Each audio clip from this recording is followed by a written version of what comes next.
Hello everyone, and welcome back to my Warhammer 40k guides. I am Brady, and today I will be giving you some more general tips and tricks. The topics I will be discussing today are Deepstrike Denial and Target Priority. Let's start with Deepstrike Denial. In most competitive games, you won't see many deep striking units because it's actually much easier to deny them than most people think. Take your screening units or infantry, and during deployment, blob them out in such a way that they still retain unit coherency, but also take up a huge amount of space denying areas for your opponent to deep strike. Conscripts and cultists are amazing at this. Depending on what is deep striking, you can also use tanks to block them. I'd only do this though if the units that are deep striking in don't have any weaponry that can effectively hurt the tank. Otherwise, if they did, I would just be using cheap infantry. If you don't have any cheap infantry in your list to make a bubble wrap or uses Deepstrike Denial, then you've made an unoptimal list for competitive play.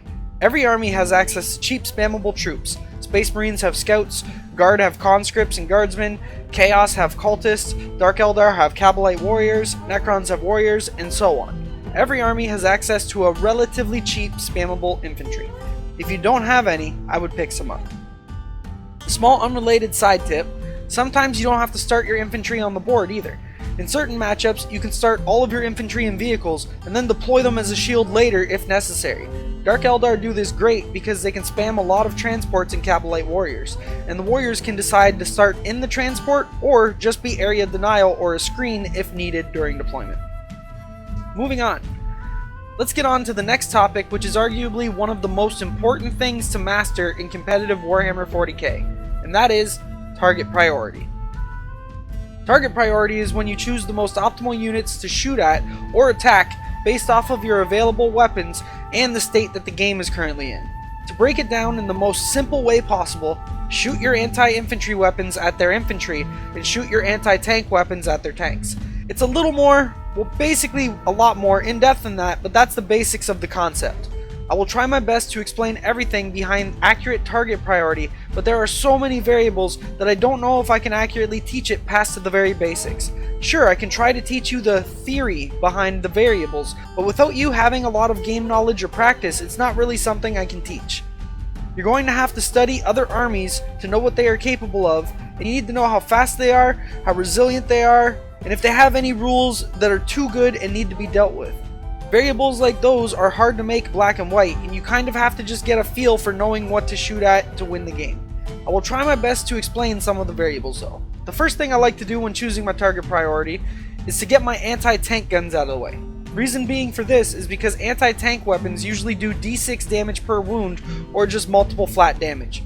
Sometimes when trying to kill a vehicle or monster with multiple wounds, you might roll bad on the damage and the target gets away with 1 or 2 wounds remaining after you fired all of your anti-tank weaponry. Now you can attempt to use your anti-infantry weapon to chip off the last couple of wounds if you really need that target to die for an objective or something. I'll give you an example of why this is optimal by explaining something I saw a new player doing.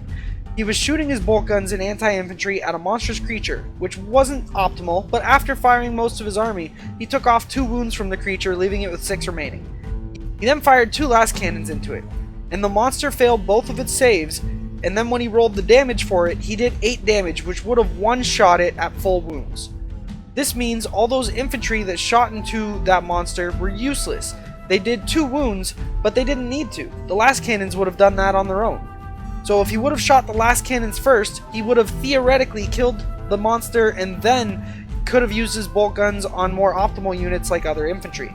Or in another scenario, he fires the last cannons first and only does 6 damage, leaving the monster on 2 wounds. Now he can fire the bolt guns into it, hoping to chip off the last 2 wounds. So again, most optimal way, at least that I find, is to fire your anti-tank weapons with high damage first, then do all of your anti-infantry with low damage weapons after for the chip damage if needed. With that said, there are a few other things to know when considering what is the best unit to shoot at. Your opponent's army lists and stats are public knowledge. Anything in the rulebook or army rulebook, such as the index or codex, is public knowledge. Meaning if you ask your opponent questions like, what kind of guns does that thing have? Or how many wounds does that model have? Or anything like that, they have to answer. If they don't in a tournament setting, they can be docked points or even disqualified for unsportsmanlike conduct. So to get into the actual tip, always figure out what units are the most threatening to your army at that moment in time, and then blast the crap out of it. You can do this by asking your opponent what each of his units do, how strong they are, and so on. Now this is one of those things that brings up a lot of variables in figuring out which unit is the most threatening at that point in the game, and I'll try to touch up on some of them. Here are some variables with answers to them. What does your army consist of? Is it all infantry with no vehicles? Then their anti-infantry is the most threatening. If you have mostly vehicles and monsters, then their anti-tank is the most threatening. If you have a good mix, then take out one anti-infantry unit, then one anti-tank, and repeat. Another thing to consider is if they only have one anti-infantry unit. You might be able to kill that, and now your infantry have free reign over the rest of the game. They might only have one anti-tank unit. If you kill that, now your anti-tank has free reign over the game. These are variables that you have to take into consideration. Is there anything giving buffs to their stuff, like a vehicle that gives -1 to hit everything around it? If you can target those and effectively kill them, they can be a good target unless something else is a much bigger threat at that point in time. Are they playing a melee army? Kill their ranged units first, since they are the immediate threat, since their threat range is farther because the range on their weapons is farther. Remember, melee weapons effectively only have a 1-inch range, but guns usually have a 24 or more inch range, meaning the guns will be doing damage to you sooner than the melee units are. So kill the ranged units before the melee ones get there, and then deal with the melee ones when they get close. Again, this isn't completely accurate, because there are other variables to take into account, like maybe their ranged units are complete garbage, but their melee units are devastating. In that case, you'd shoot the melee guys first. It all really depends on what is the most threatening to you at that time.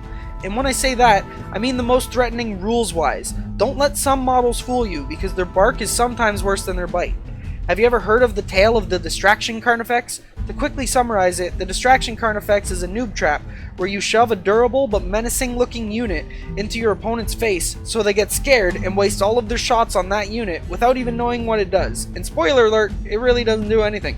It just looks badass. So by them wasting everything on that scary but durable unit, the rest of your army went unharmed. Don't fall for the Distraction Carnifex. Use your head and figure out what is a threat and what isn't. Another thing to consider when thinking about unit priority is the objectives. Is your opponent working on a Defend Objective 1 card? Kill the unit that is on Objective 1 so he doesn't get that point. There are situations like this that arise in games all the time, and just knowing how to stop your opponent from getting crucial victory points can be the difference between winning and losing. Another variable that relates to this one, and victory points, if you have a bunch of troops with objectives secured and they only have a few, if you kill the few that they have, you basically have free reign over all of the placed objective markers because you will have OBSEC and they won't, giving you a huge advantage. If you do it right, you can deny your opponent every objective on the board if your army is mobile enough. When considering stuff like this, always consider what needs to be killed at that time, because if you have a knight that is an inch away from you and threatening your whole backline, then you might need to kill that knight and just give up the unit that's on Objective 1. This is why I said you need game knowledge and practice to really be able to put this to good use. Another tip for unit priority is only shoot what you can kill. There are exceptions to this, but for the most part you always want your wound rolls to be 3 or 4, meaning the strength of your weapon should always be equal to or greater than the target's toughness that you are shooting at. Shoot strength 4 guns at toughness 4 or lower things. Shoot your last cannons at strength 9 against anything toughness 9 or lower. 40k is a game mostly about math when you break it down to the bare basics. You always want the odds to be in your favor, and you can do this by firing your weapons at the right targets. Another variable is if your opponent has something that is basically unkillable to you. To give an example, let's say you are going against a Chaos Demon player and they normally always bring a horde with no high toughness creatures or vehicles. So you bring a counter list full of all anti-infantry. When he shows up, he has Magnus the Red in his list, which you clearly aren't prepared for. Sometimes you might have to just ignore that model because you can't kill it effectively, but you can kill everything else. It might not sound efficient, but it's more efficient than wasting your whole army to shoot at one model and failing to do any significant damage. You're better off killing the stuff you can actually kill to try and lessen their whole army's power overall. The last tip I can think of for unit priority is never be too greedy unless the stakes are high and it's needed. To give an example, let's say you have one predator left to shoot for the turn, and that predator has 4 last cannons. The opponent has a vehicle on 3 wounds and everything else is normal. Some players might get greedy and only use 1 or 2 last cannons on the vehicle with 3 wounds, because statistically it should die from that, but the dice don't give a shit about statistics. You can fail both and be very salty and lose out on the victory point for overwhelming firepower. So in this instance, my rule of thumb is to think, even if everything hit, what is the minimum damage I could do? And so with one last cannon, that would be 1 damage. If 2 last cannons, that'd be 2 damage. Again, going off what is the minimum damage that weapon can do. If the minimum damage isn't enough to kill it, shoot another weapon at it until the minimum damage will kill it. So going back to our example of a predator shooting at a 3 wound tank, I'd fire 3 last cannons at it and fire 1 at another target to maximize my damage potential against their army. This way, if you hit and wound all 3 and roll really bad on the damage, you'll still kill it. Even if you miss one of the shots and have another 2 to make up for it, you'll probably still kill it.